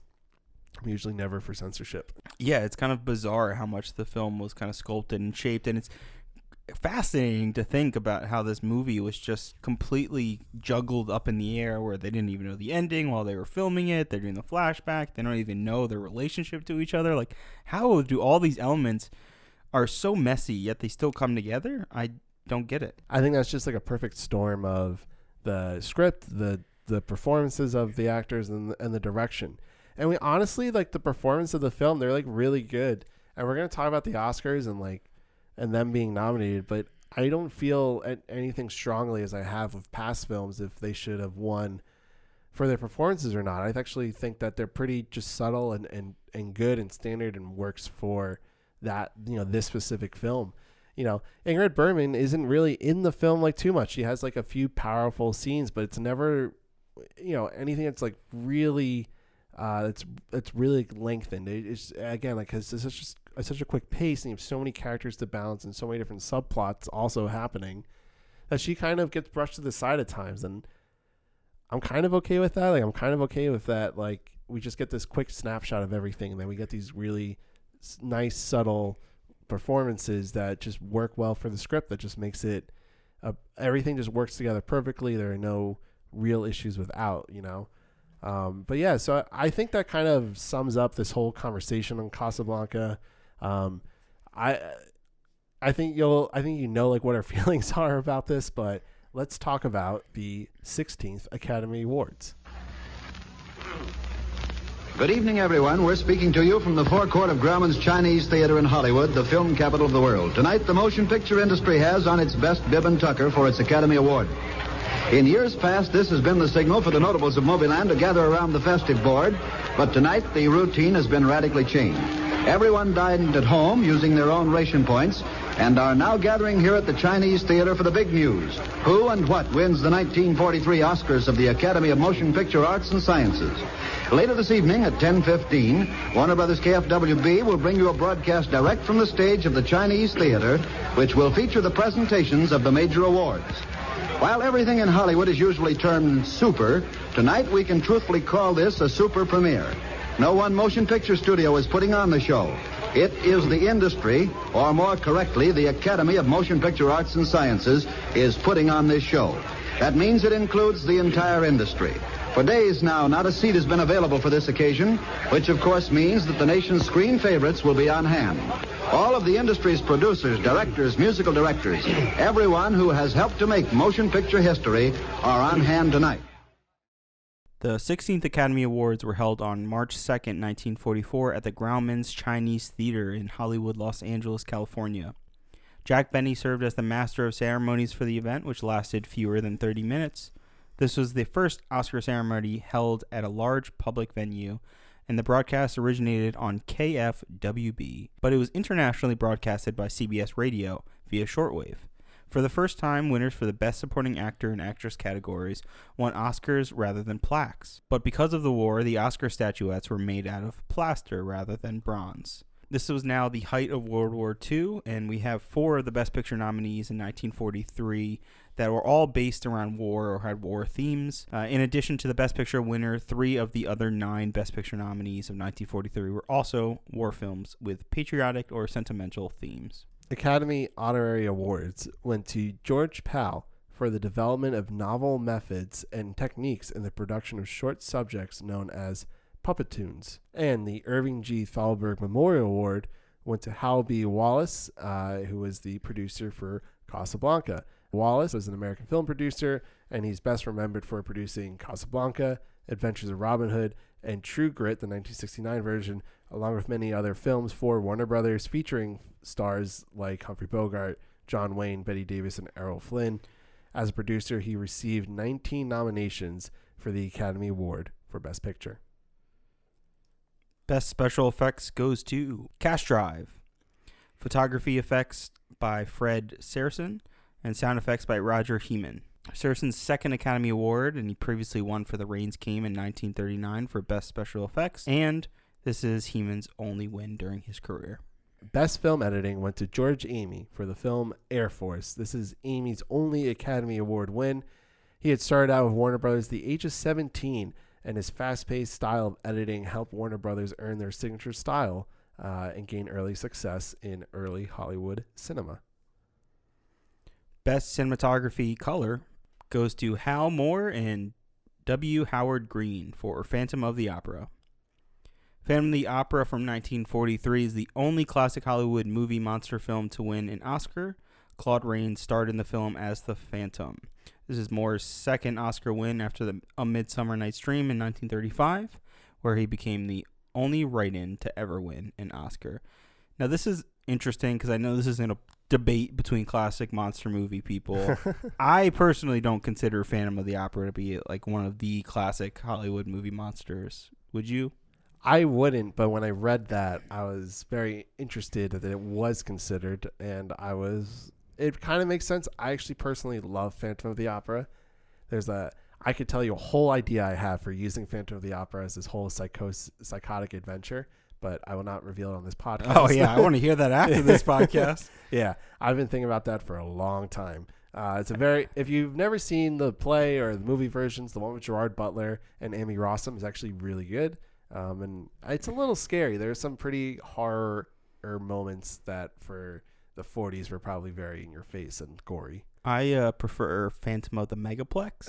Oh, my God. As the one-all rendition of Phantom of the Opera. Oh, God. Yeah, I guess that's fair. Best cinematography, black and white, goes to The Song of Bernadette to Arthur C. Miller. This is Miller's second Oscar after he previously won for How Green Was My Valley. And Miller is also one of the founders of the American Society of Cinematographers. So if you ever watch the credits of a film and you see the letters ASC, that's because Arthur C. Miller is one of the founders of that organization. Best art direction for interior decoration and color goes to Phantom of the Opera. Art direction by Alexander Gulutzin, John B. Goodman. Interior direction, Russell A. Gosman and Ira S. Webb. This is Gulutzin's first of 3 Oscars. He would go on to win for Spartacus in 1960 and To Kill a Mockingbird in 1962. This is also Goodman and Webb's only Oscar win, and Gosman's first of 2 Oscar wins, as he would go on to win with Gulutzin for Spartacus in 1960. Best art direction, interior direction, black and white, goes to The Song of Bernadette. Art direction, James Bassavy and William S. Darling, and interior direction, Thomas Little. So when talkies became a thing, James Bassavy transitioned from working as a set decorator to the head of special effects for MGM. Darling, this is his second of 3 Oscar wins. He had previously won for the 6th Best Picture winner, Cavalcade, for their art direction. And then Thomas Little, this is Thomas Little's 4th win out of 6 total Oscars, and we mentioned previously in the last episode, as he is one of the only people to win both black and white and color direction categories in the same year. He had won previously for This Above All and My Gal Sal from 1942, and he also won for How Green Was My Valley. Best sound recording goes to Stephen Dunn for This Land Is Mine. This is Dunn's first of 2 Oscars, and he would go on to win again in 1945 for The Bells of St. Mary's. Best original song went to You'll Never Know from Hello, Frisco Hello, music by Harry Warren, and lyrics by Mac Gordon. So the song is sung by Alice Faye in the film, and Alice Faye's film recording appears in Guillermo del Toro's 2017 film, which won Best Picture, The Shape of Water. So if you remember, the song is performed later in the film, and Sally Hawkins is part of a dance number with, I guess, the monster. I don't really want to call him the monster because he's this beautiful creature in the shape of water. Hawkins lips to a new recording of the song by Renee Fleming and the London Symphony Orchestra. And what's notably not in this category for Best Original Song is As Time Goes By for Casablanca. It had been written years before the film was made. Thus, it was deemed ineligible for the Academy Award consideration, and it was not nominated in this song category. Best scoring of a musical picture goes to Ray Heindorf for This Is the Army. This is another Curtiz-directed film that was produced by Hal B. Wallace and Jack Warner. This film was adapted from a wartime stage musical with the same name, designed to boost morale in the U.S. during World War II. Ronald Reagan plays one of the lead roles in the film. And we've spoken previously about Heindorf as his win for Yankee Doodle Dandy in 1942, and he would win his 3rd Oscar in 1962 for The Music Man. Best scoring of a dramatic or comedy picture goes to The Song of Bernadette to Alfred Newman. We've talked about Newman extensively before. This is his 4th of 9 Oscar wins, and he's part of the Newman family of composers. But who is here, and this is the first time we're going to pause for a second to talk about how Casablanca didn't win. So it didn't win for scoring, which I guess I sort of understand, but to backtrack a little, it didn't win for cinematography, which we really love the cinematography of the film. So I guess The Song of Bernadette, we kind of maybe have to see now to see why it's been winning all these awards, especially these technical awards, over a film like Casablanca that we thought was just so technically well done. Yeah, and it's also, has 12 nominations compared to Casablanca's 8, so it's a clear standout here. I think we've seen in the past that some of these films that they may have way more nominations haven't gone on to have that same kind of success or become a classic film. But yeah, it's interesting. I really enjoyed the score. I think the score of Casablanca helps guide us from like characters' kind of point of view, and it helps us guide us into like the flashback. And obviously we have the iconic song that we really haven't spoken too much about, the song itself and how compelling that really is from a story standpoint, where music can not only remind you of someone, but take you back into places, take you back in time, and how much music becomes like a signifier for us as humans as meaning more than just the lyrics of the song or meaning more than just the notes from the music. And I think Casablanca shows that perfectly of how strong, not just the score, but obviously as time goes by, how just impactful music is on our lives. Yeah, and I've noticed that Max Steiner would use the, as time goes by, melody and theme throughout the movie to either heighten it or be subtle with the emotions from scene to scene. It's a great song. I think we could have spent maybe like a half hour talking about it, just 'cause it's so deep and it's such beautiful lyricism. And so, unfortunate that Max Steiner and that song specifically didn't get Oscars, but, what does it matter, because we're all going to still talk about Casablanca versus a movie like The Song of Bernadette, which is a little sad, but also kind of why we're talking about these movies.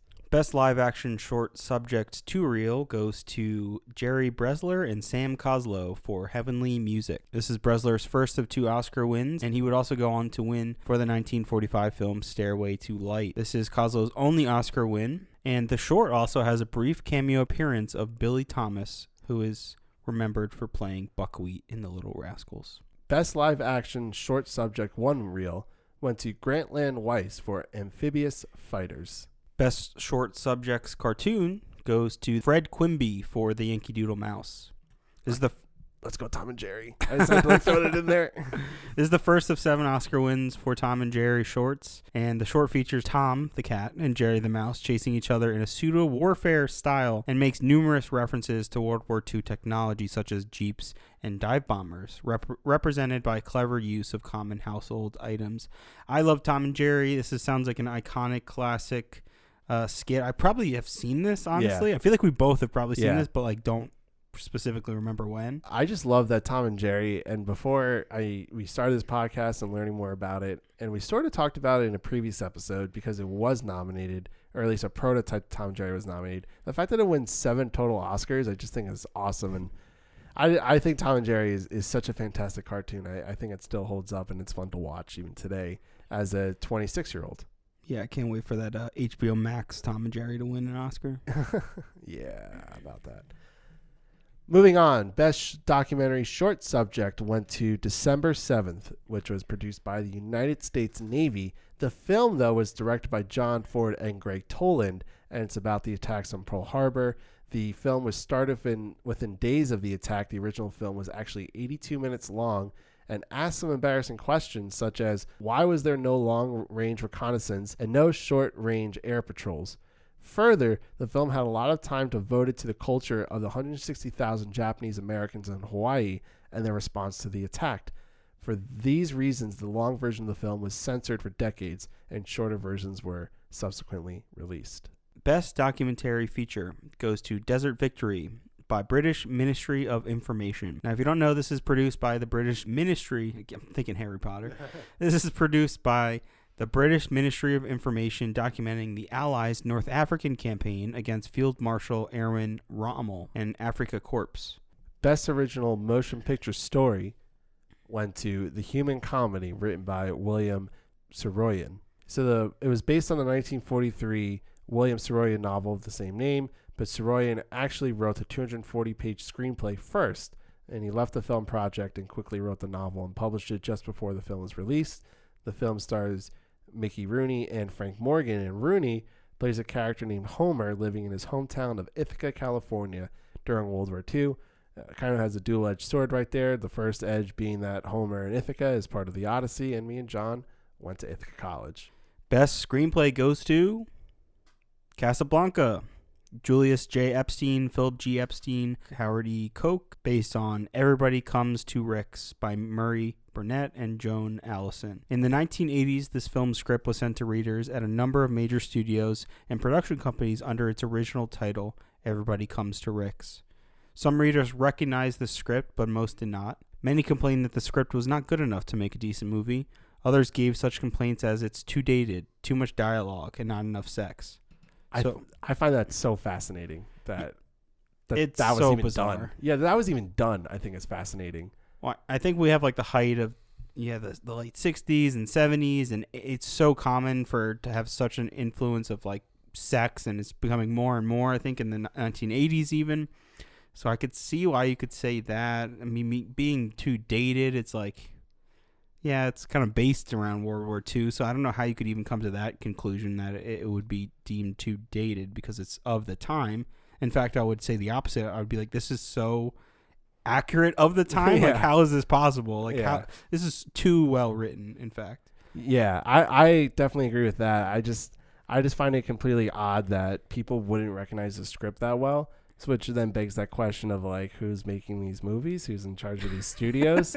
Which is just another thing It's another big question. That's another big question that I always have, because I actually wonder if you were to do that today, how many executives would know it?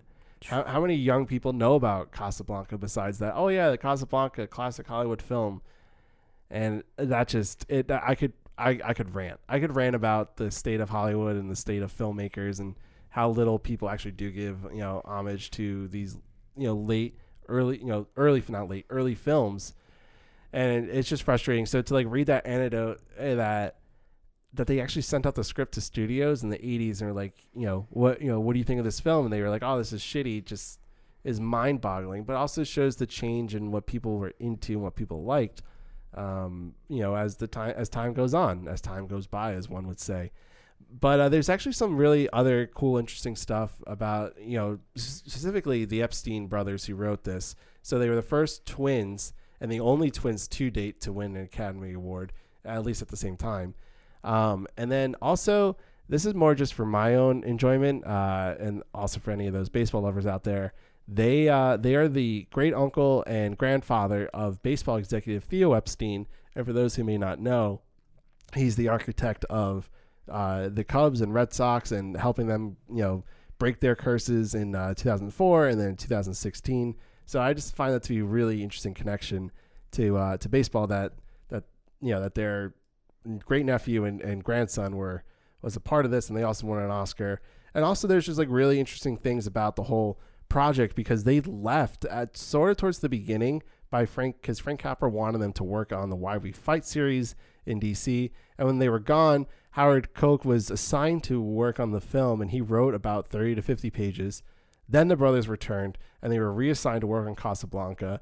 And contrary to what Koch had, written or claimed to publish in his book, none of it was used, but then he still gets a credit for the film. And even though they, never worked in the same room at the same time during the writing of the script, they still got the same credit. And in the final budget of the film, the Epsteins were paid $30,000, which is about $300,000 today. And Koch only earned $4,200, which is about $52,000 today, which is a lot today. But for back then, that's such a big pay discrepancy for him working on the film for like a good act, at least. And it just doesn't get used. Best Original Screenplay went to Norman Krasna for Princess O'Rourke. This film is more notable for the lead performance of Olivia de Havilland, and it's not because of what she did on screen, John. I'm sure you were wondering, like, oh, she might probably gave a great performance. She cried a lot. But she did give a good performance, but that's not the reason why. So the film was a strenuous production for her, and it was a lot put onto Havilland's plate as a performer. She was run down, and she eventually filed a lawsuit against Warner Brothers, and the case became a landmark moment in Hollywood land because it took away studios' abilities to capitalize on performer contracts. So from that point on, contracts would only be limited to 7 years, which led to better treatment of performers during the length of the year, and it became known as the de Havilland Law. So why would why would they limit to 7 years? So the way that, and this is explained to me by my girlfriend, who's going to become a lawyer and a great lawyer, so I needed her to explain this to me. But basically, the contracts were being used by studios to, even though it said 7 years, they considered 7 years of actual work, so like hour by hour, not by calendar years. And so then you would have people working for 30 years getting shit treatment and shit contracts. But because of Olivia de Havilland, it changed, the course of that for performers, and they were able to get better pay, better treatment, and we're able to move from studio to studio. So we're finally starting to see the breaking out of the studio system. It's not going to fully happen just yet, but this is like the crack in the foundation type of thing to it. Best Supporting Actress goes to Katina Paxinu, for Whom the Bell Tolls, as Pilar. Paxinu is originally from Greece. She was in England when World War II broke out, and she was unable to return home. She went to the United States to continue her acting career, and she was picked to play Pilar in the film winning in her first American role. For Whom the Bell Tolls was Ingrid Bergman's first Technicolor film. Hemingway's handpicked Cooper and Bergman for their roles, and this is its only win out of 9 nominations. Best Supporting Actor went to Charles Coyburn for The More the Merrier as Benjamin Dingle. This is Coyburn's only win out of 3 nominations, including The Devil and Miss Jones, and he was also nominated for The Green Years. The More the Merrier is a film about the housing shortage during World War II, but I actually wanted to take the second to talk about Charles Coyburn, and not positively. So in the 1940s, Coyburn served as vice president of the Motion Picture Alliance for the Preservation of American Ideals, which is a group that opposed leftist infiltration and proselytization in Hollywood during the Cold War. He was born and raised in the southern state of Georgia, and Coyburn was a member of the White Citizens Councils, a white supremacist group which opposed racial integration. So, fuck you, Charles Coyburn. Best Actress goes to Jennifer Jones for The Song of Bernadette as Bernadette Soybris. Jones is the 6th youngest actress to win Best Actress, winning on her birthday, March 2nd, 1944, at 25 years old. Looking further into Jones's history, we saw some really sad acknowledgments of mental illness throughout her lineage and her family, and also suicidal tendencies, and even her own daughter committing suicide at a certain point in her life. Which led Jennifer Jones to fund the Jennifer Jones Simon Foundation for Mental Health and Education, which ran until 2003. One of Jones' primary goals was for the foundation was to destigmatize mental illness. She would go on to be quoted, "I cringe when I admit that I've been suicidal. I've had mental problems, but why shouldn't I?" Jones said in 1980. She also would say, "I hope we can re-educate the world to see that there's no more need for stigma in mental illness than there is for cancer." At the time, she also divulged that she was a patient of psychotherapy since she was at the age of 24. So we wanted to talk about that, not only because that's really impactful for her career and her life, but also an important thing to mention and just raise awareness of. Yeah, I think it's especially important because she was a young actress and she would advocate later in life for mental health, and also her career is often overlooked simply because she was married to David O. Selznick, at some point in her life, which is just very sad to think that this beautiful woman who won an Oscar at such a young age would only be remembered because of her marriage to David Selznick, which is really unfair. So I just want to give Jennifer Jones that due. And also, as we kind of mentioned before, Ingrid Bergman was not nominated for Casablanca this year, but she was nominated for Whom the Bell Tolls. Even though, like, as I said, like, she gave like a really good performance in Casablanca, it was nothing that I'm advocating that she should have won for an Oscar for. So praise to all the beautiful actresses from 1943 who were nominated. But moving on to Best Actor, that went to Paul Lukas for Watch on the Rhine as Kurt Muller. Lukas was a Hungarian actor. This was his first and only Oscar nomination and win, and he was the first Golden Globe Award winner for Best Actor. He would also appear in such films like the melodrama Rockabye, Grumpy, and Alfred Hitchcock's The Lady Vanishes. And Watch on the Rhine also starred Bette Davis, and Lukas played a German-born anti-fascist, so we kind of see more of that World War II themes and films being honored again in consecutive years. Best Director goes to Michael Curtiz for Casablanca. So I think we've talked a lot about him. I don't know if you've seen any of the films by the other directors here. If you wanted to speak out on that or have anything else you want to say about him directing Casablanca. No, I just think Michael Curtiz's direction Casablanca is so good. There's some really funny stories. There was a story, because he had a thick Hungarian accent. John, do you want to tell this story? No. You want me to do it? Okay. So he had a thick accent. He had to do a lot of pantomimes on set, but there's also a lot of miscommunication. So he once told a set decorator for the ending scene of Casablanca he wanted more poodles on the ground. So the set decorator got a poodle, and he would then go on to say poodles of water. So he wanted puddles of water on the ground.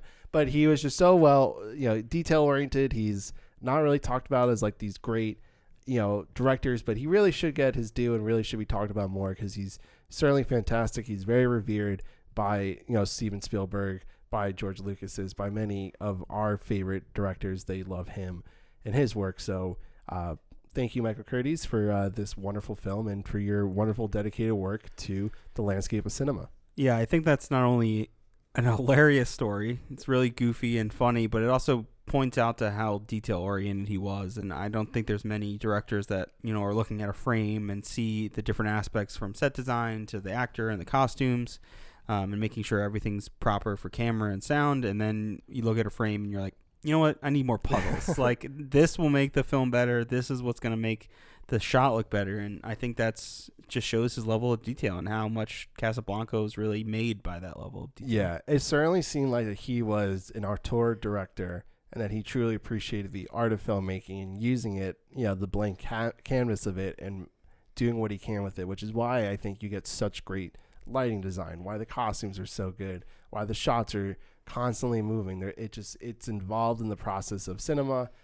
and making a film, and it's very well done. And now for the outstanding motion picture category, the nominees are Watch on the Rhine, The Song of Bernadette, The Oxbow Incident, The More the Merrier, Madame Curie, In Which We Serve, The Human Comedy, Heaven Can Wait, For Whom the Bell Tolls, and our winner of the 1943 Academy Award for Best Picture is Casablanca, to Hal B. Wallace for Warner Brothers Pictures. A quick little note about this. So when this film won the Academy Award for Best Picture, Jack L. Warner was actually the first one to accept the award, being the film's actual producer, Hal B. Wallace, who was really pissed off by this, and he took this as a slight, and he never forgave Warner. Award for the most outstanding motion picture of the year, 1943, Casablanca, Warner.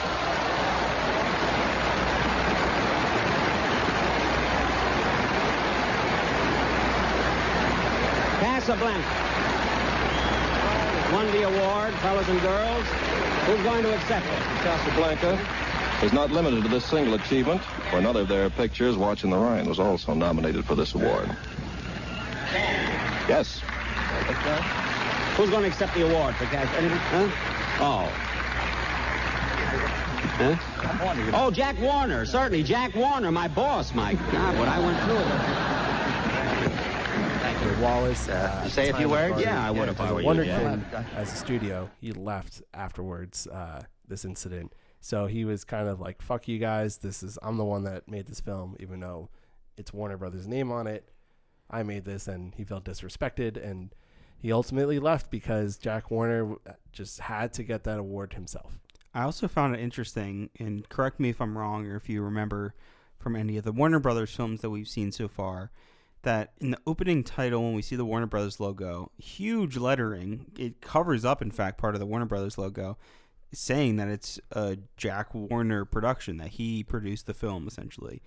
Even though he's just an executive producer, he basically has his name on the film because it's Warner Brothers. And I don't think I've seen that yet. Maybe I missed it previously, but I think it was jarring. I want to say for All Quiet on the Western Front, for Carl Lammel, I feel like his name was in there. I think his name was pretty prominent, but I forget. But yeah. And also one quick thing that we didn't talk about was that even though Warner Brothers was very... like, let's make all these, propaganda war films and fuck the Nazis and do all that. How do you explain then the life of Emile Zola, which doesn't do anything against Nazism and fascism and just completely disregards that? I would love to hear that from Warner Brothers' perspective. But when America wasn't being bombed, so I think they were like, we don't need to upset anybody. Yeah, we don't care about the Nazis now, but we will care because they attacked us type of thing, which I sort of get, but also a little suspect. But before we give our ratings and all the other fun stuff about if Casablanca is worthy of that award, let's give some stats. So Casablanca currently holds a 98% on Rotten Tomatoes. The average rating of that is a 9.41. And actually the top critics give it 100% fresh rating with an average rating of 9.4. Audiences give it a 95% with an average rating of 4.57 out of 5. And IMDb, it has an 8.5. And actually right now, out of the 16 films that won Best Picture, it's the only one that's rated on Metacritic, actually, with 100. It won 3 total Oscars out of 8 nominations, which is pretty low for such a great movie. I actually thought it should have won for at least cinematography or maybe set design. Okay, John, so what do you give Casablanca? I gave Casablanca in 88. And for reference, an 88 is my second highest score. I'm at my highest scored film right now, comparing them all together, is Gone with the Wind at a 90. And then other than that, we have How Green Was My Valley at 85, All Quiet on the Western at 85, and It Happened One Night at 85. I would hate to be your student. So very, very close. And I'm assuming you're saying that from how harsh my grading is. Well, versus like mine, where I'm so like just forgiving and like, oh, it's okay. Yeah, so tell me then what what your score is. Yeah, I should tell you guys. So my score is a 97, which is the highest out of any film so far. I think All Quiet on the Western Front had a 96, and then It Happened One Night was a 95. So they're all, for me, in that same range. But why a 97? Why such a high score? Well, as I said before, I kicked off the whole podcast by saying I only had 2 issues with this film, and it was one little line that I'm just like refusing to even understand the meaning of it, because I'm like, it's badly worded, which I'm not going to take away that many points for. And then the flashback sequence I thought was unnecessary, but it's good. It still works, but I think for just the pacing of where the film was and how it was going, it wasn't like it. You just didn't need it to accomplish the film ultimately at the end. So it's like, it's good. It's not necessary, but it still works. So not many points get taken off for me, and that's why I give it a 97. And it seems to be across the board with all the other, IMDb, Rotten Tomatoes, and audiences things seems to kind of ring true and stay firm with everything else. So, Okay. So What? you're comparing it to other scores, which is fair. That's fair. But for me, I'm comparing it to other films. What I enjoyed more, what I think is like a better complete film, and maybe this changes for me over time, but where I ran into it, I was considering giving like a 90, which is right along with my high score at Gone with the Wind, but I was kind of struggling. I feel like I like the characters more in Gone with the Wind. I kind of like the way the story went. It's not really fair because it's like a movie that's over twice as long as Casablanca is. And for me, the Casablanca, like the flashback scene, I think it only hurts the film more than it helps. And at times, I think they're saying more than they need to, I think, in the script. But I really don't have much bad things to say about the film. It's my second highest scored. I think it's amazing. I think as we go along, maybe I break over that 90. I don't know. We'll see. Stay tuned. Keep listening. I kind of hope so. But as of right now, our average ratings for the 16 movies that have won Best Picture, John is at a 68, and I am a 74.4. Still low, because of the Broadway Melody and some other unfortunate films. But, John, let's answer that age-old question. Is Casablanca worthy of the Best Picture Award of 1943? Yes. Yes. Here's to looking at you, kid, because yes. So this film is it's fantastic. It is one of the films that any cinephile should have in their back pocket. They should know about it. They should know how it works. They should know the history of it, all the themes, how it ends, the lines, the blah, blah, blah, blah, blah. They should just know Casablanca. It's a classic film. It's one of the only, as we said at the beginning of this whole episode, it's one of the only classic Hollywood films to win Best Picture. It is extremely iconic.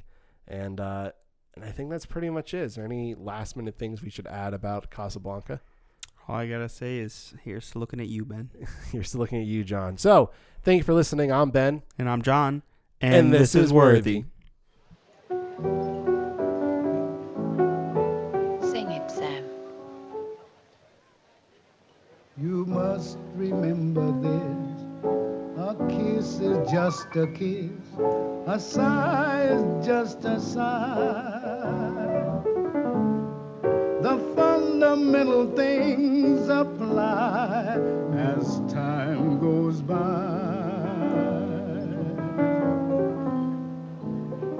And when two lovers woo, they still say I love you.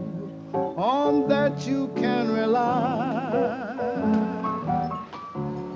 No matter what the future brings as time goes by.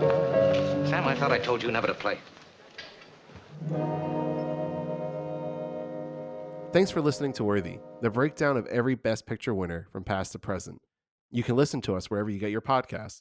Check us out on Instagram at Worthy Podcast, on Twitter at Worthy Pod, and on Facebook at Worthy Podcast. Any inquiries can be submitted to worthysubmissions@gmail.com. Again, that's worthysubmissions@gmail.com.